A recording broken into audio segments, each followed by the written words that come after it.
إن الحمد لله نحمده ونستعينه ونستغفره ونعوذ بالله من شرور أنفسنا ومن سيئات أعمالنا من يهده الله فلا مضل له ومن يضلل فلا هادي له أشهد أن لا إله إلا الله وحده لا شريك له وأشهد أن محمدا عبده ورسوله. Tentang kewajiban mendidik anak, ini penting ini, di halaman 250. Untuk melihat di halaman 250. Oh, tadi saya sebutkan tentang ayat dalam surah At-Tahrim ayat 6, ya ayyuhalladzina amanu qu anfusakum wa ahlikum nara. Wahai orang beriman, jaga diri kamu dan keluarga kamu dari api neraka. Kita wajib untuk menjaga mereka, dan kita sebagai pemimpin. Jadi setiap rumah tangga dia harus memiliki keinginan untuk mewujudkan keluarga yang sakinah, mawaddah, warahmah. Dan setiap anggota keluarga punya peran untuk menjalankan amanah tersebut. Tapi yang paling besar di sini yaitu seorang suami sebagai kepala rumah tangga. Dia wajib memberikan teladan yang baik dalam mengemban tanggung jawabnya, karena kelak Allah akan mempertanyakan pada hari kiamat kepada seorang suami ini bagaimana dia mendidik istrinya, bagaimana dia mendidik anaknya. Nabi SAW bersabda, kullukum ra'in wa kullukum mas'ulun an ra'iyatihi wal amiru ra'in wal rajulu ra'in ala ahli baitihi wal mar'atu ra'iyatun ala baiti zawjiha wa waladihi fa kullukum ra'in wa kullukum mas'ulun an ra'iyatihi. Nabi bersabda SAW, kullukum ra'in, setiap kalian adalah pemimpin, wa kullukum mas'ulun an ra'iyatihi, dan setiap kalian bertanggung jawab atas orang yang dipimpinnya, wal amiru ra'in, dan seorang amir raja adalah pemimpin, wal rajulu ra'in ala ahli baitihi, seorang suami pemimpin atas keluarganya, wal mar'atu ra'iyatun ala baiti zawjiha wa waladihi, dan seorang istri dia juga pemimpin bagi rumah suaminya dan anak-anaknya. Artinya dia wajib untuk mengurus rumah tangga suaminya dan mengurus anak-anaknya. Fa kullukum ra'in, dan setiap kalian semua adalah pemimpin, wa kullukum mas'ulun ra'iyati, dan setiap kalian semuanya akan diminta bertanggung jawab atas orang yang dipimpinnya. Hadis ini sahih diriwayatkan Imam Bukhari, Muslim, Ahmad dari sahabat Ibnu Umar radhiyallahu anhuma. Dan Nabi juga bersabda, innallaha sa'irun kullu ra'ina mastar'a ahfidha dzalika am dhayya hatta yas'ala rajul an ahli baitihi. Sesungguhnya Allah akan bertanya kepada setiap pemimpin tentang apa yang dipimpinnya, apakah ia pelihara atau ia sia-siakan, sampai Allah bertanya kepada seorang laki-laki tentang keluarganya. Jadi kita akan ditanya oleh Allah tentang siapa? Tentang istri dan anak. Kita harus sibukkan ini, karena ini yang akan ditanya oleh Allah di hari kiamat. Allah nggak akan tanya siapa pemimpin kita, nggak akan tanya Allah. Tapi kita akan ditanya bagaimana kamu mendidik istri kamu dan anak kamu, akan ditanya oleh Allah pada hari kiamat nanti. Kamu betul-betul memelihara di atas Quran dan Sunnah, di atas Tauhid, di atas Sunnah, atau tidak kamu sia-siakan? Kan banyak sekarang rumah tangga yang berantakan itu. Karena apa? Karena suaminya sibuk dengan kerja, dengan usaha, dengan dagang, dengan politik, dengan yang lainnya. Sibuk dia. Berantakan istri dan anaknya. Dan ini terjadi. Sampai anak-anaknya juga narkoba, anak-anaknya nggak sholat, anak-anaknya nggak puasa, dan masih banyak lagi yang lainnya. Dengan sebab ini. Karena suaminya sibuk dengan kerja, dengan dagang, dengan usaha, dan dia nggak memperhatikan istri dan anaknya. Dia wajib untuk mengatur waktunya, karena istri punya hak yang wajib dipenuhi, anak juga punya hak. Antum lihat, perhatikan di sini hal-hal yang perlu diperhatikan dalam mendidik anak. Halaman 251. Kita wajib mendidik mereka dengan baik dan sabar untuk mencintai Allah dan Rasulnya. Kita didik mereka untuk memahami tentang agama ini. Yang paling pokok, asas dari agama tauhid. Wa idh qala Luqmanu li ibnihi wa huwa ya'idhu ya bunayya la tusyrik billah inna syirka la dhulmun 'adzim. Dan ingatlah ketika Luqman berkata kepada anaknya, ketika ia memberi pelajaran kepadanya, wahai anakku, janganlah engkau mempersekutukan Allah, jangan berbuat syirik. Sungguhnya syirik itu benar-benar kezaliman yang amat besar. Kemudian mengajarkan kalimat-kalimat yang baik. Ya, sejak awal itu diajarkan kalimat-kalimat yang baik. Subhanallah, alhamdulillah, Allah akbar, la ilallah. Diajarkan kalimat-kalimat yang baik. Diajarkan baca Al-Quran, dibimbing mereka setiap hari. Dan juga sampai mereka hafal. Jadi usahakan dididik anak ini untuk membaca ayat-ayat Al-Quran, membaca hadits Nabi. Berarti setiap hari bapak dan ibunya juga sibuk membaca Quran. Paling tidak, ya dia minimal satu hari baca 1 juz. Di samping dia baca surah Al-Baqarah 1 juz minimal. Ya sebulan dia sudah khatam. Tapi kalau kita lihat tidak. Suami juga baca Quran baru selembar sudah berangkat kerja. Pulang sudah nggak bisa lagi baca Quran. Yang istri juga sibuk dengan yang lain. Ini nggak boleh. Mestinya setiap hari itu ada waktu kita baca Quran. Kita baca Quran, istri baca Quran, anak baca Quran setiap hari. Pagi, sore, ba'da maghrib sampai isya, itu perhatikan itu. Setiap hari. Dan itu harus kita atur seperti itu. Di samping nanti kita juga menyekolahkan dia di lembaga pendidikan Islam, pondok-pondok tahfidzul Quran. Tapi di rumah pembinaan tetap. Kan ada pada harus diajarkan. Seperti anak kecil kan kalau dia dikasih makanan, megangnya mesti dengan tangan apa? Kiri. Mesti tangan kiri. Dikasih lagi tangan kiri. Kan kita harus ajarkan dan terus sampai dia mau pegang tangan kanan. Ketika ngambil makanan juga mesti tangan kiri. Itu setan yang mendorong dia untuk itu, setan.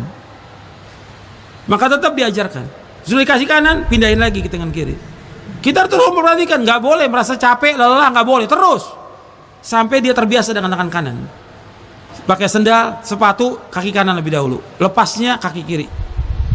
Terus seperti itu. Minum juga tangan kanan, nggak boleh tangan kiri. Makan tangan kiri, minum tangan kiri, perbuatan setan. Para setan ini makan, minum dengan tangan kiri. Itu harus diajarkan adab seperti itu.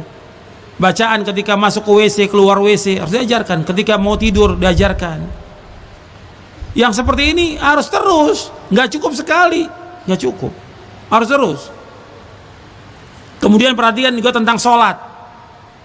Perhatikan tentang sholat. Dan kewajiban dia diperintahkan sholat 7 tahun. Untuk 3-4 tahun hanya dididik aja di rumah. Tapi 7 tahun. Ini kan kadang-kadang 3 tahun, 4 tahun dibawa ke masjid, ganggu yang lain. Disuruh, Nabi suruhnya berapa tahun di sini? 7. Muru auladakum bis salati wa hum abna'u 7 sinin wa farriq wadribuhum 'alaiha wa hum abna'u 10 wa farriqu bainahum fil madaji'. Kata Nabi, perintahkan anak kamu salat ketika umur 7 tahun. Artinya 3 tahun diajarkan enggak ada masalah, 4 tahun diajarkan enggak ada masalah. Tapi dia 7 tahun itu sudah matang, untuk mumayyiz, sudah bisa membedakan. Kemudian wadribu 'alaiha wa hum abna'u 10. Wadribu 'alaiha wa hum abna'u 10 sinin. Dan pukullah mereka ketika mereka berumur 10 tahun. Kalau 10 tahun belum salat dipukul. Wa farriqu bainahum fil madaji'. Dan pisahkan tempat mereka di tempat tidur itu antara laki dan perempuan. Pisahkan tempat tidur antara anak laki dan perempuan, pisahkan. Gak boleh jadi satu. Anak laki, perempuan itu harus pisah tempat tidurnya. Ini hadis Hasan riwayat Abu Daud, Ahmad dan yang lainnya. Kemudian juga Allah perintahkan wa'mur ahlaka bis salati wastabir 'alaiha la nas'aluka rizqan narzuqu wal aqibatu littaqwa. Untuk melihat halaman 254 surah Thaha ayat 132, perintahkan keluarga kamu salat dan sabar. Sabar. Kami nggak minta rezeki, kami akan berikan rezeki, akibat yang baik bagi yang takwa. Antum perhatikan ya, antum suruh istri sholat, kadang-kadang sibuk dengan apa? Sibuk dengan masak, sibuk dengan jahit, sibuk dengan yang lainnya. Udah waktunya sholat, maka antum terus suruh. Antum yang suruh, wa'mur ahlaka bis shalah. Anak juga demikian, sudah disuruh, ntar lalai dia main lagi. Harus perhatikan itu. Nggak cukup sekali. berkali-kali. Seperti antum mau bangunkan anak untuk sholat subuh, sekali bangun, nggak lama kita sholat sunat, tidur lagi dia. Kita bangunkan lagi, kemudian kita minum, mau berangkat ke masjid, lihat lagi, tidur lagi dia, terus suruh. Jadi kita agak keras yang seperti itu, boleh. Supaya apa? Dia mau sholat. Kalau enggak, kasihan nanti. Yang sudah kita suruh sholat aja, sesudahnya apa? Banyak yang meninggalkan sholat. Sholatnya tiang agama. Maka perhatikan sholatnya. Ketika kita safar juga perhatikan anak ini, sholat apa tidak. Sekolahnya juga, pulang sekolah yang ditanya bukan makan, kamu sudah makan belum? Yang ditanya apa? Sudah sholat belum? Sholatnya dulu tanyakan, sholat tuh enggak. Pulang malam dia main sekolahnya, udah sholat belum? Itu perhatikan itu. Dan dengan dia mengerjakan sholat, Allah berikan rezeki. Dengan sholat itu Allah berikan rezeki. Kami akan berikan rezeki dan akibat yang baik bagi yang bertakwa. Makanya doanya Nabi Ibrahim alaihissalam, di samping minta kepada Allah agar dijauhkan anak cucunya dari menyembah berhala, Nabi Ibrahim berdoa, Rabbi ja'alni muqimas sholati wa min dzurriyyati Rabbana wa taqabbal du'a. Dalam surah Ibrahim ayat 40. Nabi Ibrahim berdoa kepada Allah dalam surah Ibrahim surah 14 ayat 40. Rabbi ja'alni muqimas sholati wa min dzurriyyati Rabbana wa taqabbal du'a. Wahai Rabb kami, jadikanlah aku orang yang memberikan sholat, dan demikian juga anak cucuku. Ya Allah, terimalah doa kami. Kemudian antum perhatikan, sholat ini harus terus diperhatikan tentang waktunya, diperhatikan juga tentang sifat sholat nabinya diajarkan. Dan ini nggak berat, ada buku tentang sifat wudu, sifat sholat. Antum beli, antum baca, antum ajarkan kepada istri antum, anak antum, bagaimana cara wudu yang benar, bagaimana cara sholat yang benar. Itu nggak sulit, dan itu harus diulang-ulang berkali-kali. Antum lihat bagaimana cara sholatnya dia, dan harus terus diulang-ulang. Doa-doanya juga mereka hafal. Mereka juga harus tahu bagaimana arti-arti dari apa bacaan yang mereka baca. Ajarkan. Sholat ini paling penting. Di samping tauhid kepada Allah, sholat diajarkan. Kemudian ini tiang agama. Makanya yang pertama kali ketika orang itu masuk Islam, pertama kali orang masuk Islam, yang Nabi ajarkan sholat. Hadisnya sahih. Pertama kali yang diajarkan sholat dulu. Ya anak kita, istri kita sholat diajarkan. Ini tiang agama.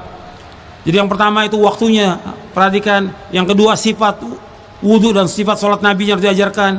Yang ketiga tumaninahnya diajarkan, karena rukunnya sholat itu tumaninah. Kalau nggak betul tumaninah, nggak sah sholatnya. Yang keempat bagi laki-laki, dia dengan berjamaah di masjid. Arti kalau dia sudah mumayyiz,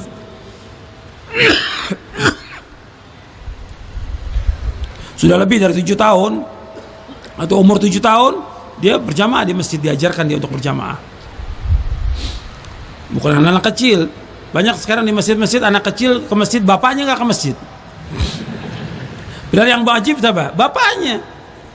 Laki-laki itu wajib sholat berjamaah di masjid dengan dasar ayat Al-Quran.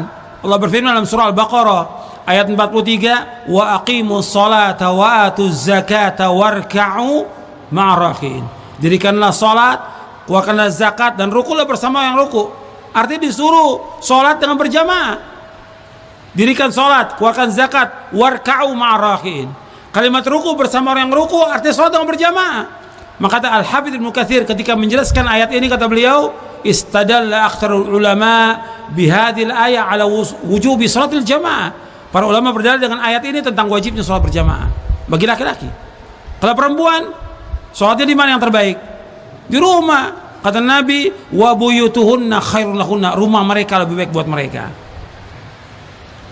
Kemudian juga orang tua memperhatikan bagaimana akhlak anak ini.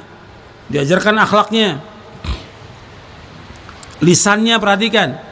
Yang paling banyak masukkan manusia ke surga yaitu takwa kepada Allah dan akhlak yang mulia. Dan yang paling banyak masukkan manusia ke neraka, mulut dan kemaluan. Itu hadisnya sahih. Hadisnya hasan. Riwayat Tirmidzi. Jadi ajarkan akhlak dari mulai dia kecil diajarkan akhlak, diajarkan adab-adab, bagaimana berbicara kepada yang lebih tua, bagaimana duduknya di depan orang yang lebih tua, bagaimana ketika makan dan yang lainnya. Itu harus diajarkan. Adab-adab, akhlak, panggilan, berbicaranya juga nggak boleh kalimat-kalimat yang mencaci, melaknat, nggak boleh. Itu diajarkan. Kemudian juga mengawasi pergaulan anak. Anak ini harus diawasi. Temannya siapa dia? Bagaimana dia? Untuk perhatikan ya. Teman itu punya pengaruh. Nabi bersabda, "Ar-rajul ala dini khalil falyanzur ahadukum man yukhalil." Laki-laki itu agamanya tergantung dari temannya. Maka adalah perhatikan kepada siapa dia berteman.